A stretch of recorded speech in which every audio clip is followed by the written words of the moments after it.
Welcome to another episode of the Cat Breeding for Beginners podcast. I'm Pamela and I breed British Shorthairs in Perth, Western Australia. I have a real passion for cat breeding and exhibiting, and I want to share my knowledge and experience with you. I'm on a mission to help new cat breeders go from feeling intimidated, confused and having trouble getting started to confidently breeding happy and healthy cats whilst enjoying this amazing hobby. Before we get started, make sure you visit my website and download your copy of my helpful guide, Advice to New Breeders, where experienced breeders share some great tips they wish someone told them when they started breeding. You can find the link on my homepage at www.catbreedingforbeginners.com. Just look for the picture of Angelica with her kittens. I'm not sure what time of the year, what season it is for you, where you are in the world today. But right here and right now, it's the end of winter and it's about to be spring. Now, my cats are seasonal breeders, so they breed in the warmer months of the year. A lot of breeders have cats that breed all year round, but mine are definitely warmer month cats. So they're all starting to think about it. My girls are calling, my boys are yodeling, and it's all starting to kick off. And every year I do this thing where I think I'm all under control. I do my matings, I mark down who's happening with what where. But I always end up shooting myself in the foot, because the one thing I don't seem to be able to do is to plan the timings of things, to plan when my cat's going to have kittens and what's happening at that time. And invariably I'll do something stupid, like I'll have a litter of kittens that are due when I'm away judging. And so then Damien has to deliver them, and he does not like to do that. He finds it very stressful. Or I'll have a mating and then have kittens, and all of that's okay. I plan all of that okay, but what I don't plan is that I then do another mating and I have another batch of kittens, but I don't have anywhere to put them because the mum that's in the kitten room hasn't yet moved out into the cat room, or they don't get along, or something like that's going on. Or there's an event, where I have people coming to stay with us, or maybe I'm going away. If there's things like the big shows that are like a week-long show, and I just seem to run myself ragged trying to deal with these situations because I don't plan enough up front. So what I wanted to tell you in this podcast is that when it comes time to do a mating, yes, write it down. Write down who it was and what day it was so that you know when the kittens will be due. But go that one step further. Work out what date will it be when they're 8 weeks old and they're going to need to go to get their vaccinations. Work out what date will it be when they're about 6 weeks old and they're about to come out of the room, out of the kitten box and their kitten pen, and they want to come out in the room or out in your house, and is that going to be a conflict with some other kittens that you have or some other mums that you have? Work out which week they will all be going to their new homes. Are they all going to be going at the same time? Are you going to be doing it in different times? Is it going to be every week for a couple of weeks that you'll have the weekends with pickups and people getting their kittens?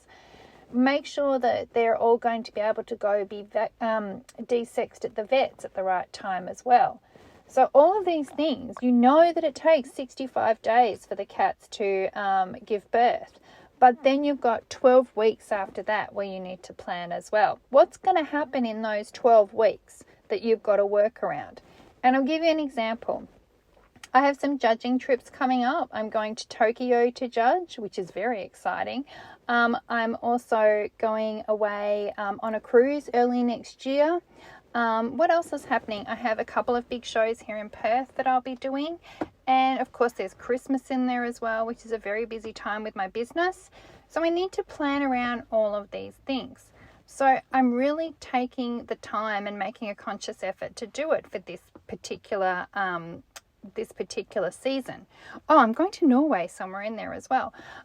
So I've written all of that down and I've worked out that no, I don't want to have matings this week. Even though my girls are calling and my boys are ready and everybody's saying it's go time, no, not today, not tomorrow. It's actually going to be next week, because next week is going to be the sweet spot, because the kittens will be born while I'm home.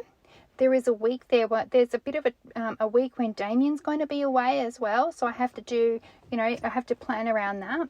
it's between me being away, him being away, the rooms lining up in terms of the kittens coming out of the kitten room and then going into the big cat room and then going off to be desexed and going off to their new homes. All of that, I have tried my best to plan it out around these events. And I have my fingers crossed that it's going to work. It's probably not going to work, but I'm pretty sure it's going to work better than it has in past years. And I've also said, I had this conversation with Damien because I drive him crazy with this. He's like, why is this happening now? And why didn't you think about that before? And I'm like, well, it's already happened now. What am I going to do? Put them back in? So I've had this conversation with him. And I have said, I have tried my best to plan it out so that things will go as smoothly as possible. But they're cats. And cats cats will just keep you on your toes.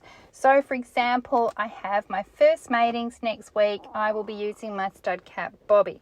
Now Bobby is about 4 years old and he has not got a single girl pregnant.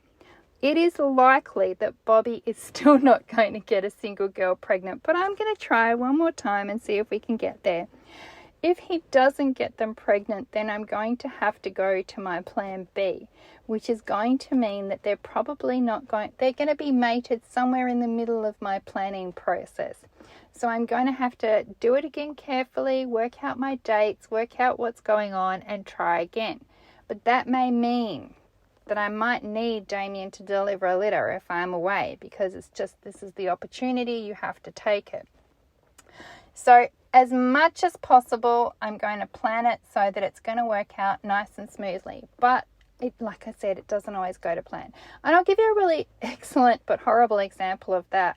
If you go all the way back to 2020, in 2019, late 2019, I did all of my matings, all of my cats. I had, girls having kittens and Drew and everything, and that was all good. And then in December 2019, I was diagnosed with breast cancer. And so, what are you going to do? I had to have treatment. I had to have a lot of surgeries. I had to have chemo. But the cats were already pregnant. Like I said, you can't put them back up again.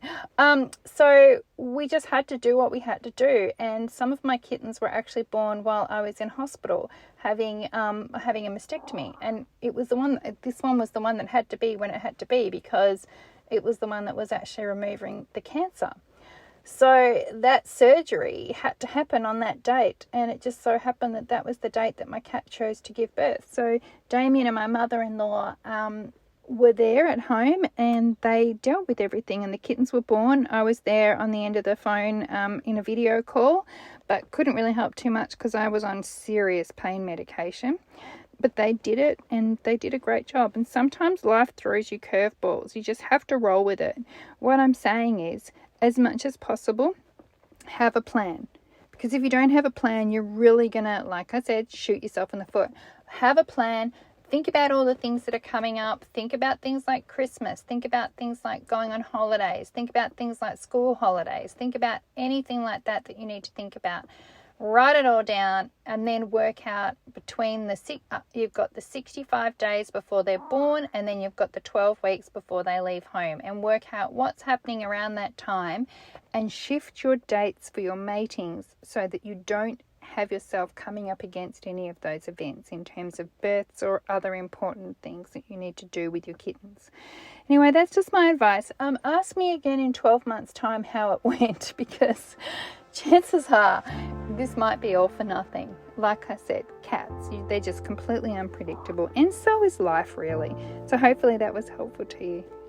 Thanks for listening. Make sure you visit www.catbreedingforbeginners.com, where you can find articles, guides, courses and more. Plus, make sure you check out my amazing New Cat Breeders Club. It's a supportive space where new cat breeders can learn, share and help each other. I only take new members a few times a year, so sign up to make sure you don't miss out.